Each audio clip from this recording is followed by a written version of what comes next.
Welcome to the programme. In 2019, little changed in the temporarily occupied territories of Ukraine. Russia's war is in its 6th year and the local population's life remains extremely hard. Meanwhile, the Ukrainian government estimates that there are 1.5 million, internally displaced people. So what have the authorities done this year to make the lives of both IDPs and the residents of the temporarily occupied territories better? To talk more about this, we are joined by Maria Zolkina. She's a political analyst at the Democracy Initiatives Foundation. Thank you so much for coming in. Thank you for the invitation. Hello. Hello. So, what can you tell us? Can you give us a sum up, really, of 2019? What has changed along the de facto border between the occupied territories and Ukrainian-controlled territories, and what hasn't changed? So this year we have some kind of new political agenda regarding currently occupied territories and to some extent controlled by Ukrainian state frontline territories of the Donbas, and it was directly linked to elections which we had this year and complete replacement of political powers in force.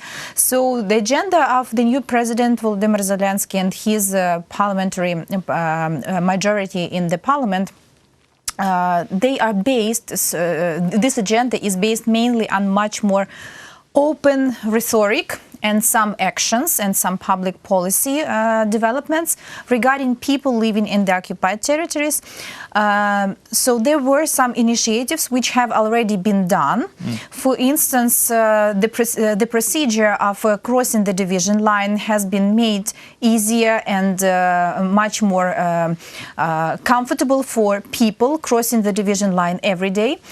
Nevertheless, I have to say that the idea to change the procedure for crossing the division line was appeared several years ago, and a lot of experts and local authorities struggled for having this initiative implemented, but it was completed during already presidency of Volodymyr Zelensky and the new government in force.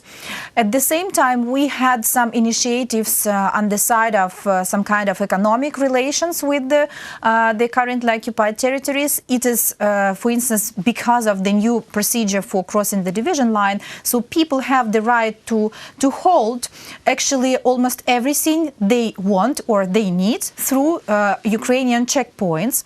But I think it's rather beneficial for ordinary people initiative, and it was really needed by locals. But at the same time, what we have received in response from the self-proclaimed republics, they have made the procedure for crossing their checkpoints much more complicated after Ukraine made it much more easier on the Ukrainian side. At the same time, we have some initiatives which were announced by President Zelensky or the new government, and those initiatives haven't been implemented yet, and they are mainly regarding some opportunities for people from the occupied territories to have a much better administrative service on the Ukrainian controlled territories, or for instance to change the system of verification of IDPs to make it easier and to divide the necessity to be IDP with the right to receive Ukrainian pensions. These initiatives hasn't been implemented yet, but it's on the agenda. But these would take a long time anyway, and I know I think it was about a month ago, we had some news that if you cross from occupied Crimea into government-controlled Ukraine, they are setting up just some basic facilities for people, including a washroom, a place where you can perhaps soon fill out some paperwork. Some administrative centre is planned soon as well, and I'm sure that's planned for the occupied territories as well, and the crossings there. So do you foresee this work continuing into next year, and how is this going to work? So there is a little bit different story in crossing the division line when you go from Crimea to Ukrainian territory controlled by Ukrainian state territory, or from occupied Donbas. And in Donbas, the new procedure is already a great step forward, because up to this November, up to this autumn, almost everything was prohibited to bring with you when you cross the division line. Can you give some examples? What was prohibited then that almost you can take anything, now? Because there was the short list of some products which were allowed to be held or to be brought with you. And this list was really very short. Was it food or? There was different categories. But for instance, to show you how illogical it was stated that you can, for instance, bring cucumbers and bring tomatoes, but you cannot bring strawberries. It is how illogical everything looked like, and how people living close to the checkpoints actually suffered from lack of opportunities to sell something raised on in their household or prepared at home, like for instance, I don't know, milk or some milk products in the villages, to sell something to the people coming from the occupied territories. And that is why all the economic activity, even on the lowest level, was frozen. And as of now, there is a chance that we can not only pay pensions and other social payments to the people coming from the occupied territories, but we allow them and create opportunities for them to spend those money here under control by Ukrainian state territory, and not to bring those money just to LPR or DPR and to support their economic life. I want to look at it from the broader perspective as well. We recently had the Normandy format meeting with the leaders of Ukraine, Germany, France and Russia. Before we move on, we have a soundbite from Volodymyr Zelensky, and he was speaking at the event. So let's have a listen. Сьогодні я безліч разів наголошував на необхідності виведення. Today I stress the need for the withdrawal of all foreign armed formations and military equipment from individual districts of the Donetsk and Luhansk regions many times. I emphasize that local elections in the individual districts of the Donetsk and Luhansk regions can only be held in accordance with Ukrainian legislation and OSCE standards. So that was Volodymyr Zelensky speaking at the press conference after the talks. So what did you make of the meeting as a whole, and how strong do you think Ukraine's position is now? After the meeting, the Ukrainian negotiation position became much more stronger than it was since June 2019, because Ukraine was the most interested party in organization of this meeting, and that is why we were ready, and that was to some extent political mistake on the side of Ukraine, I think. We were ready to fulfill some demands and some requirements set by Russia in order to have the meeting organized. That was something new in diplomatic negotiations, because none of the previous Normandy meeting was organized on the basis of some preconditions set by one side and fulfilled by another side. But Ukraine actually changed its negotiation position, agreed to so-called Steinmeier formula, agreed to pull back of their military forces in 3 pilot districts in Lugansk and in Donetsk region, as in order to have the agreement of Vladimir Putin to meet actually in Normandy meeting.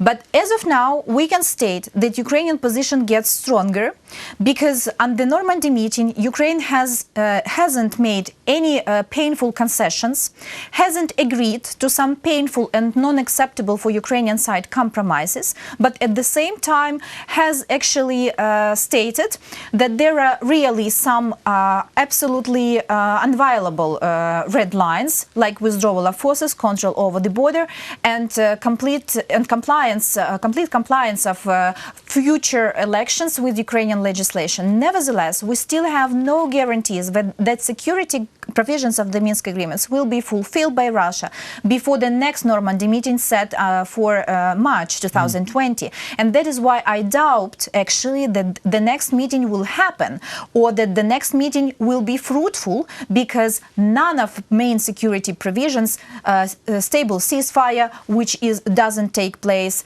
withdrawal of forces, which will not happen, and even complete symmetrical pullback of armed forces in new 3 districts. I think it will not happen, but at the same time it is absolutely needed for the next meeting, because the next meeting should be devoted to the elections and political reintegration. Yeah, and also I think with these meetings it's very important to look at the international perspective, because really Ukraine is under a lot of pressure at the moment, not just from the Russian side, but also if we talk about Germany, they have the Nord Stream 2, they've green-lighted that. Macron as well has been a bit anti-NATO, shall we say, over the past month. In fact, we actually have a soundbite from Angela Merkel. So let's have a listen to that. Au plus haut niveau, we managed to stress the highest level that we are trying to reach peace that put an end to this conflict, which isn't frozen and which has already resulted in the deaths of 13,000 people. It is an open wound on the European continent. Stillstand. Es gibt immer noch sehr viele Minen. There is still no truce, a lot of mines along the contact line. The disengagement of forces and equipment is necessary. Demining is planned. This process isn't simple. 2 more disengagement zones near Stanica Luhanska, Zolote and Petrivske need to be prepared by March 2020. In addition to this, we want to improve the monitoring of the observation of the ceasefire. The OSCE mandate needs to be extended for the mission to conduct monitoring not for 12 hours, but all 24 hours. So she mentions a lot of things in there. She mentions the extension and expansion of the OSCE mission, demining, other aspects of this conflict. But what she doesn't mention is the special status. And recently, the Ukrainian parliament actually extended this until the end of 2020. So what effect will that have? And do you think this will become permanent?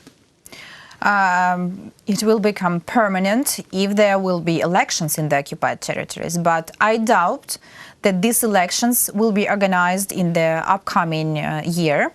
Nevertheless, I understand that Volodymyr Zelensky still have hope to make a deal with Russia. But anyway, Russia has stable position since 2020, since 2015, about how reintegration should look like. And Russia, and this Normandy summit demonstrated it, that Russia hasn't changed its position at all. It's not flexible. It's rather clear that Russia is not ready to compromise on anything of its demands. But at the same time, elections will be not possible if Russia will not start conversation about returning the control over the border to Ukraine. The Ukrainian president has already said about this. But special prolongation of the law on special status was a technical issue. And we haven't seen the new law, which was promised actually by the President Zelensky, exactly because there was no deal and there was no agreement with Putin about the road towards this political reintegration. Because if there was a deal, there would be the new law, if there was, because there was no deal with Russia, so it was easier and it was logical just to prolong the actually current law in this operation. One final question. Do you think there should actually be a deal done between Putin and Zelensky? Some people may argue that if Russian forces have invaded Ukraine, why should Ukraine deal with them at all? What's your position on this? Ukraine, any kind of the conflict resolution is a compromise. But in the current circumstances, unfortunately, despite really high political will coming from Ukrainian president, this compromise is not possible because compromise is the bilateral movement of two sides in order to meet somewhere at the, medium point on this road. Russia is not ready to change anything in its vision how we should reintegrate occupied Donbas. And it means that now compromise is possible only if Ukraine will agree with the Russian scenario. President Zelensky, I hope and I think it's logical that he will not agree to such a scenario, and that is why actually any kind of his readiness to speak about some new reading of the Minsk agreements will be not actually successful. Okay, well, thank you very much for the insight, and hopefully we'll see you again soon. That was Maria Zolkina. She's a political analyst at the Democracy Initiatives Foundation. Thanks for watching and stay tuned for more here on UATV.